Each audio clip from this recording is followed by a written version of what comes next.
how you doing? My name is Korey McCreary. I am from Canton, Ohio in Stark County, home of the Football Hall of Fame, if that means anything to anybody. I have 15 years in recovery. My sobriety date is August 5th, 2008. And what that means to me is I haven't found a need or an excuse to pick up a drink or drug since August 5th, 2008. Today I am a brother, I am a father, I am a friend, I am a husband. What else am I? A fantastic employee. I could talk myself up all day. However, I just identify as a man in long-term recovery. Korey, thank you so much for taking your time out of your busy schedule to come talk to On the Road to Recovery here at your Phoenix house in Canton, Ohio. Really appreciate you taking the time. Yeah, anytime. Yeah. Thanks for coming. So I'd like to start at the beginning. Let's talk about your childhood, your family relationships. Was there any trauma? How, like, kind of your life was, how you grew up? Okay, I'm just a young man from the suburbs. My parents had a very rocky relationship, as I can remember. I was very young, and they got divorced when I was 9. So my father was the first man in Franklin County to get sole custody of his children in 1989. Always more will be revealed, obviously. As I got older, I found out a lot more about that.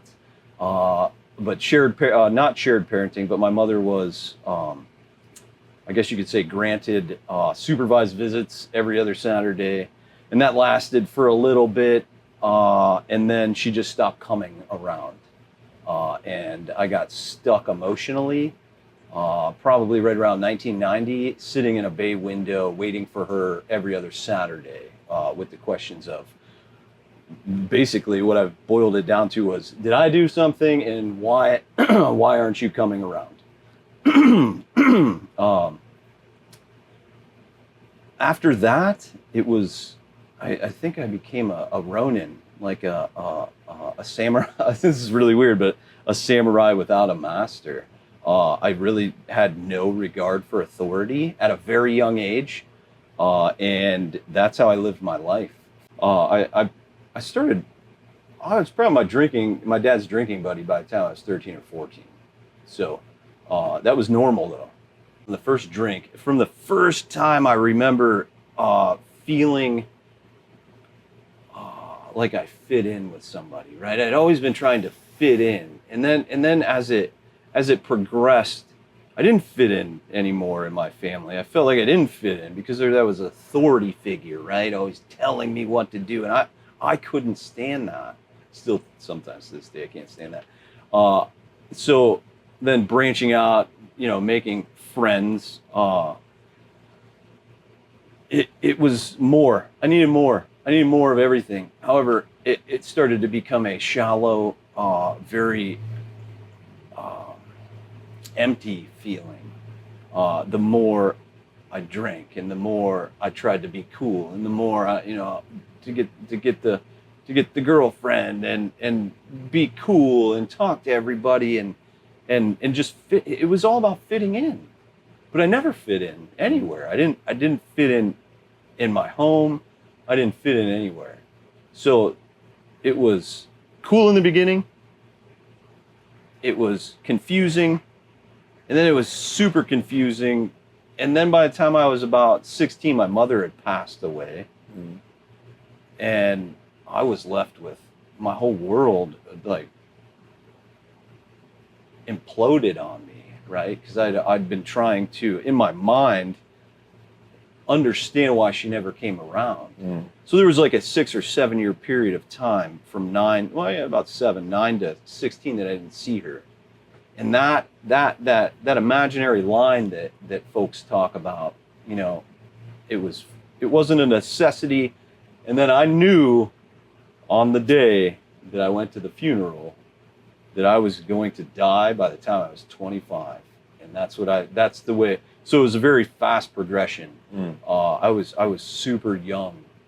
I feel that I had made that decision. It was like a conscious decision. Mm. I got back from my mother's funeral, went to a party, had a tie on, and this dude that I've known for almost my entire school career was like, "Hey man, why you got a tie on?" And I was like, "Don't talk to me because you don't know what I just went through." And it was like this combative. I was angry at the entire world. It didn't matter who you were, and I was spewing that on people. So the progression happened pretty quickly within a 10-year period of time. Yeah, I mean, it just engulfed me, but I jumped right into it at that point. So it was off and running after that. I'm pretty sure that I knew I had that problem, but I did it anyways because I'm going to do whatever you tell me not to do. Yeah. So what happened that you decided to get help? Well, I graduated from the municipal court. I graduated to the common police court. For 10 years of my life, from 18 to 28, I'd been what I thought was working on a healthy relationship with the bailiffs and all of the judges in the Canton Municipal Court. I didn't know that they were trying to help me. And then this judge that I knew outside of the court too, my grandmother worked as a guardian ad litem for 26 years, so she knew. Anyways, he finally looked at me and said, "Mr. McCreary, we can no longer help you here." And as I'm standing in my county oranges in front of this judge with no honor, and the judge had honor, but I had no honor. I heard that you were trying to help me, right? Because now I'm being bound over to the grand jury. And you have clicked your gavel, and for the first time in my existence, I said, "Look what I've done," right? And I was like, "Oh my God, please help me." Everybody had been trying to help me though, right? Were there any barriers that were slowing you down or stopping you from getting help? Myself, so lots of barriers. I had built that wall around myself probably 3 times over. So, it's difficult. As you know, it's difficult to get sober. It's difficult to ask for help. So. What kind of supports helped you the most in your early recovery? Oh man, even before the Peer Recovery Supporter Certificate for, I think, the Ohio Empowerment Coalition, before they even put that into play, peer support. My recovery coach at the Phoenix House was that right there in itself. Peer support, self-help, they call it self-help. Meetings with Alcoholics Anonymous, the judge used to say, "Go to these classes." And I'm like, I don't need to know how to drink. I drink well. So peer support as a community. So how has employment changed for you in your recovery? It's been great. I'm able to complete my tasks and push myself to do better because I want to. I think my work ethic is fantastic. I don't think there's any question with that. And that I think I've always had a good work ethic. Before recovery, I had more jobs than most people have in their entire life because I would get drunk and not show up the next day. My boss would be like, "Give me 3 tries, right? 4 tries, four come on backs," and then I would just it wouldn't, so it wouldn't work out. But today I can show up every day and do what I have to do, and then try to expand that.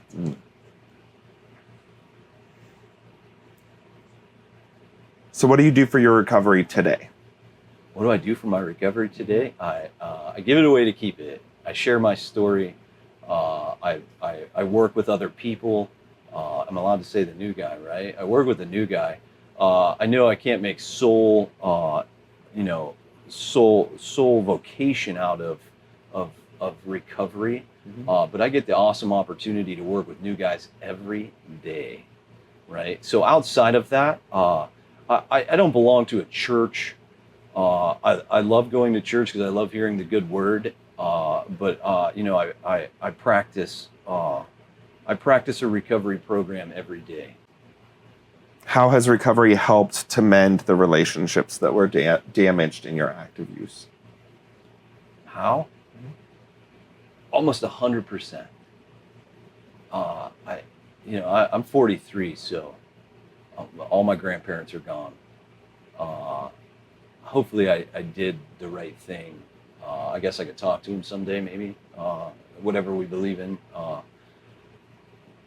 all the way down to the hardest relationship I tried to, I did my best to mend myself was with my father, who passed away of untreated alcoholism in 2021, January 2021. He just didn't make it out of the hospital the last time.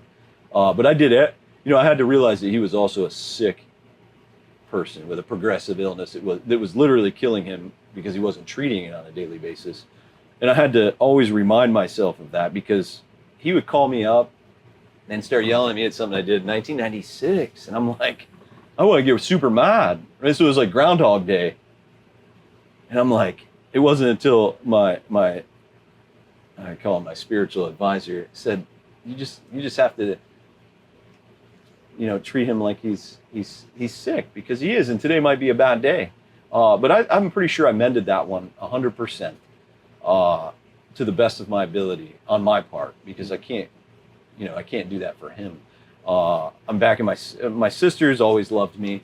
I've got friends that I talk to on a daily basis that knew me before sobriety. They're like, how do you do that? And I'm like, well, I follow good orderly direction. I make my bed, clean my room, do my chore, go to work, pay my bills. I just keep doing that. Show up to work every day, but I don't pick up a drink or drug, because a lot of them don't understand that. And I try to explain to them that if I don't pick that drink or drug up, that first one, then I give myself the opportunity to do whatever I put my mind to. What have you learned about yourself from your addiction? From my addiction? What have you learned? Or recovery? You know what? From my addiction, I will go to any length to get what I want. So in recovery, I had to go to any length, if not more. I think I had to put more work into my recovery. So what I found out, I was a very persistent, consistent, resilient person. I don't know. I do the best I can. In your recovery, what dreams do you have for your future? I just want to be a good father. I want to be a good husband. And I just want to be a good person. Love that. I'd like you to share a little inspiration and hope for those who are still struggling with substances. A little inspiration and hope. If a person like myself can get sober, who is on this hopeless, endless road of misery, if I can put the drink and the drug down, and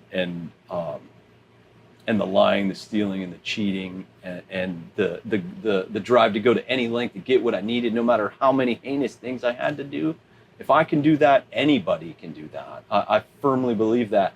I see people do it every day if they just put their effort into that.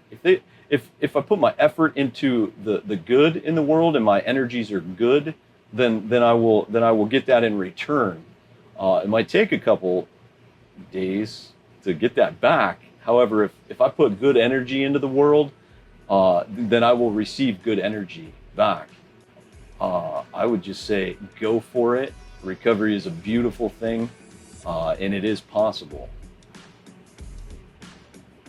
Korey, thank you so much for taking the time out of your busy schedule to come and share some inspiration and hope for those who need to hear it most. Your story is going to help to spread awareness, humanize addiction, end stigma, and inspire hope, one story at a time. Thank you so much for coming in. Man, thank you.